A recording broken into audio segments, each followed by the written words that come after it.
Welcome back to another one of my videos. This video is about mental illnesses. So to preface this, the spiritual is the basis of material, but the spiritual can't directly interfere with the material because Krishna doesn't want it to. He wants those energies to work together rather than being one whole thing, which that one whole thing is Krishna. So with mental illness or mental disorders or anything of the such, he doesn't necessarily take it away. He can alleviate the suffering from that mental disorder, but he cannot take it away. That is the difference between a material conception of it and a spiritual conception of it. And so, with mental illness, you can have it, right? And it applies to your body, your bodily senses, not your soul. It's something that affects you indirectly. Almost like you're afflicted by it. It's a condition. It is conditioning. It's something that you experience on a bodily level, but when you can't identify as a soul, you identify by your body, and then you get into all these intricacies and extremes and lows and highs and all this other nonsense that your body creates. I'm not saying that your body and your bodily experience isn't real, right? I'm saying it's real, it's personal, it exists, you're experiencing it, and there's more to it. Personally, I have bipolar disorder and depression. I also struggle with anxiety sometimes. But honestly, Krishna freed me. He freed me from the suffering of those things. He didn't free me from those things itself. He freed me from the suffering from those things. Because he's not going to break the laws of nature just to heal my brain or to heal my body. He's not going to do that because that's just not how this world works or reality works. The material world changes, but it takes time to change, and it can't just change in an instant. Krishna can't make it change immediately. If I really wanted to, you know, heal the imbalance in my brain, I would have to wait. I would have to be patient, and I would have to take medication for it. Because by material means, you can heal a material thing, and that works. That's just true, right? We already know that. But there's a spiritual side to it too, which is the aspect of feeling or experiencing.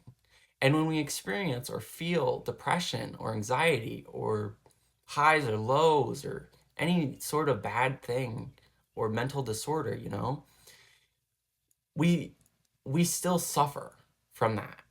We suffer from those things. And the only way to free yourself from that suffering is to come into Krishna consciousness. Here's an example. When I feel like I don't need my medication, or when I feel like I'm fine without it, I don't need to take it today, or I can just skip it. When I feel like that, my first thought is Krishna wants me to take this so that I can love and serve him. My first thought is this will hinder my devotional service if I don't take this medication. This will stop me and prevent me from doing the things I want to do for Krishna. And this is why Krishna consciousness works. That's why it alleviates suffering, because our intentions, our wants, our needs, our desires are purified. Honestly, for the last 1 or 2 weeks, I haven't had my medication at all. And being off my medication really showed me the impact that it has on me, and that medication really does work. And I don't want you to believe that the government's out to get you, or the big pharma is gonna give you I don't know, poison or something and try to take control of you or whatever.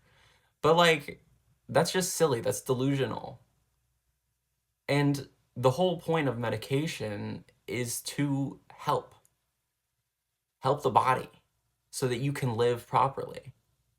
It's just like how we take like a painkiller for pain, or like taking a vitamin because you're low on it or something. Like that's why I think mental disorder and mental illness is real. It is real. And it is a huge issue. I have been hospitalized twice because of it. I went to the mental hospital because I honestly tried things that I shouldn't have. I wasn't thinking straight. I didn't know what was going on. And that was before, like, the first time I went was before I even knew Krishna, before I knew anything about Krishna or God or anything. I wasn't even spiritual. I was actually an atheist. And that was what brought me the most suffering, knowing that I was alone. I still remember the moment when I was in the ambulance. And when I was in that ambulance, it felt like I wasn't even in my body. It felt like I wasn't there. That's why I believe it's real. Because I know I would never do those things to myself ever again. After I learned Krishna, after I knew myself, after I became self-realized, I didn't want to do those things to myself anymore. I was freed. He can free you, Krishna can free you from the belief in those things, but he can't necessarily free you completely from your body, because your body still exists as a result or byproduct of all the karma and actions and reactions in your lifetimes. Swami Prabhupada at one point said that it is better to suffer than to protest. And it does not mean that you should be fine with suffering or whatever, or be okay with feeling bad or horrible or whatever. That's not what he's saying by that. What he's really saying, it's better to suffer the actions and reactions of our karma than to not. Because we want to clear up that karma as soon as possible. Rather than attaching to reactions of our actions, we should release it to Krishna and instead do it for Krishna. And this is Krishna consciousness. It's doing it all for Krishna. And it's honestly like a process that you have to learn. You can't just go into it and be like, oh, I want to love and serve Krishna.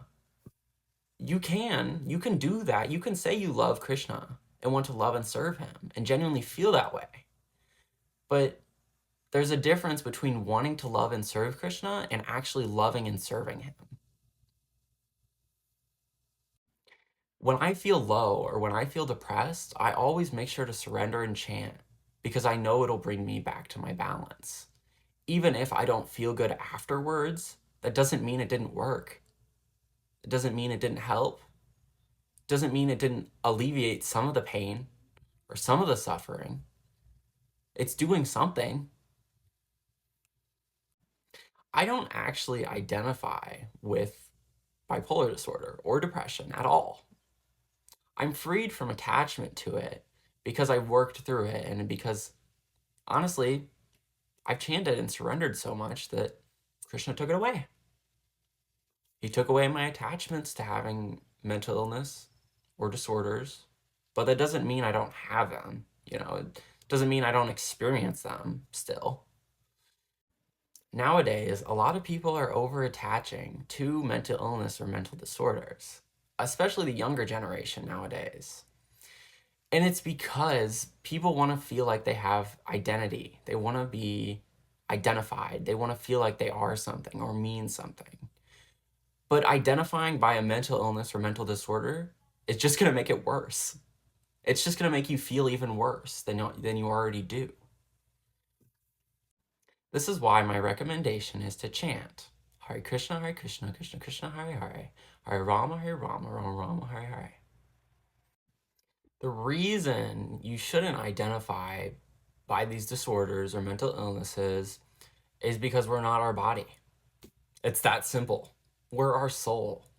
We are a soul Who we are is a soul, not a body, and not some mental illness or diagnosis or whatever.